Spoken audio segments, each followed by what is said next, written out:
Now, why children are specifically at risk, and I'm going to deal, please forgive me for that, I'm going to deal at length with Wi-Fi. This is my main concern. There are 5 reasons why children are most at risk. First of all, there is no known safety level of microwave irradiation anywhere in the world published for a child. And whenever I go to a country, I make a challenge, and I'm making it here. I will face any government scientist, any industry scientist, live on television, and I will say to them, what is the safe level of microwave irradiation for a child? And when I speak in schools and to governments and royalty and other people I talk to, I say, what is the safe level? Because if you can't tell me, why are you putting Wi-Fi in schools? A single day of a child in front of Wi-Fi in a school is a day too long. And I will come to why in a second. Now, with children, there is no known safe level anywhere published in the world. Would you give a drug to a child if there was no known safe level? Would you guess? No. In children, the blood-brain barrier, which is a barrier around the brain, it also is also around the thorax, the chest, and it also covers a part of the gut. It's like a fishing net. And in children, it takes 18 months to develop from birth. It is published and it is known that microwaves destroy the blood-brain barrier.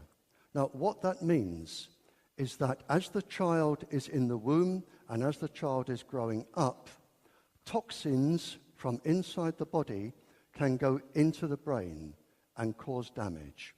And essential chemicals inside the brain can come out and deprive the brain of what it needs. The nervous system inside a child, the electrical cables, if you like, they have 122 layers to protect them from neurological damage.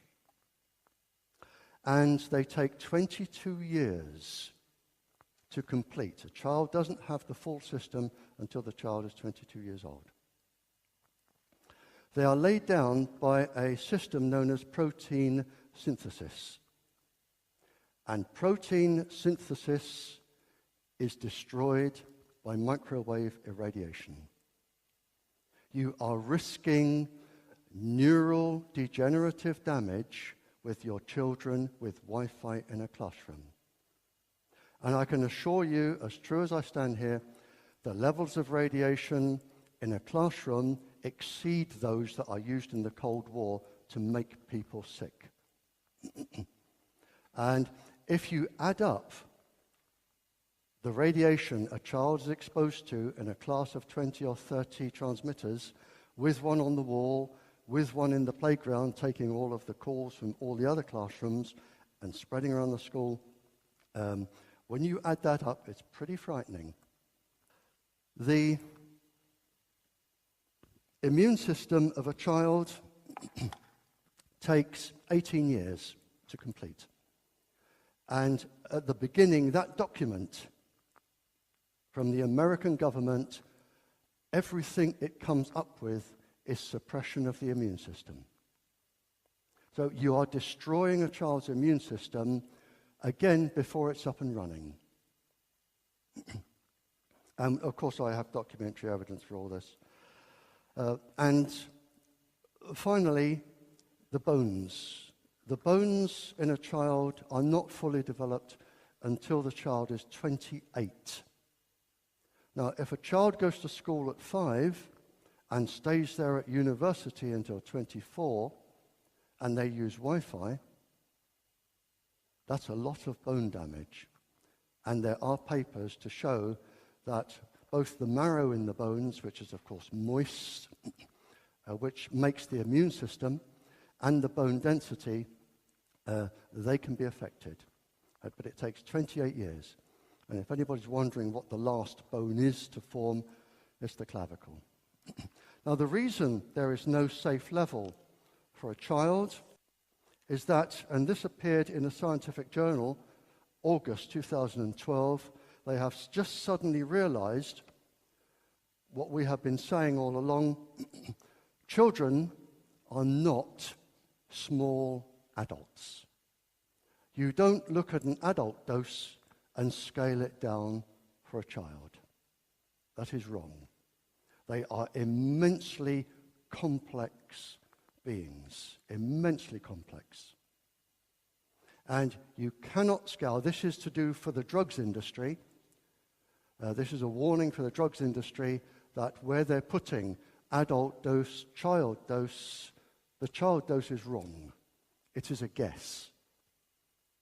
But for microwave, there is no child safe level anyway. And children absorb, as it happens, more radiation than adults because they're smaller. And the smaller you are, the more you are to the size of the aerial, and the more you will resonate with the microwaves. If there is any doubt, there are 17 pages here of university-published papers explaining how fertility and reproductive organs in ladies are damaged by microwaves. 17 pages of just university experiments. So there can be no doubt. And I can never believe for the life of me why people put Wi-Fi in schools. I can never understand it. Well, I can understand it. Usually they give them some sort of gift like a free phone or a free iPad or iPod. Because it's cheaper to do that than it is use fiber optic cable and telephone cables. It's cheaper. So they do that. This is, I've been through this. Again, the small print in the mobile phone book at the back. I've read a few of them, but it particularly warns here, I'm not sure how you measure this, but it says 9.8 inches, keep it 9.8 inches from your body, especially pregnant women and the lower abdomen of teenagers. How you would measure that, I don't know. I summed up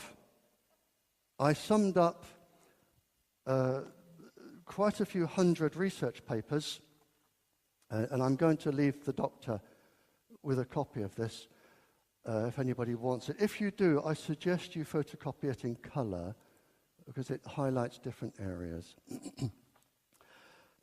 I'd like you to imagine you are 15 years old and you are in school, or you are a teacher in school, a lady teacher in school, a young lady teacher.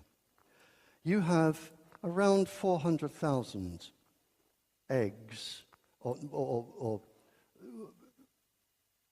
follicles in your ovaries which can develop into eggs, around 400,000.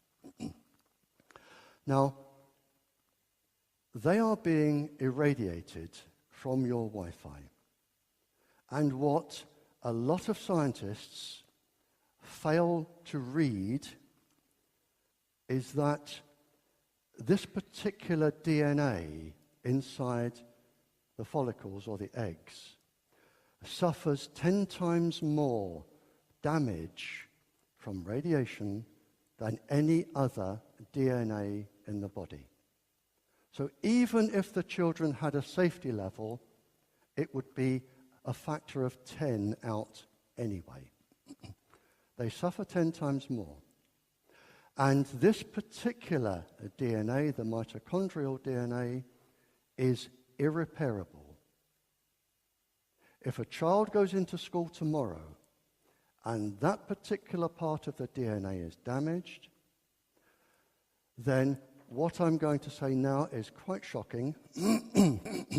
If you have a child, that child can be born, or could be born, with a genetic abnormality. But because it is irreparable, that child's child will also carry that same genetic disorder. And her child will carry the same disorder, and so on, until there are no more females in that line. The schoolgirl today, or the teacher today, is not harming herself, she is harming her generations. And that is published. But it gets worse. And this is why I fight to try and get this stopped in countries. And in some I am successful. It gets worse. And if you want me to talk to your schools, I'll come back. I work for free, I'll come back.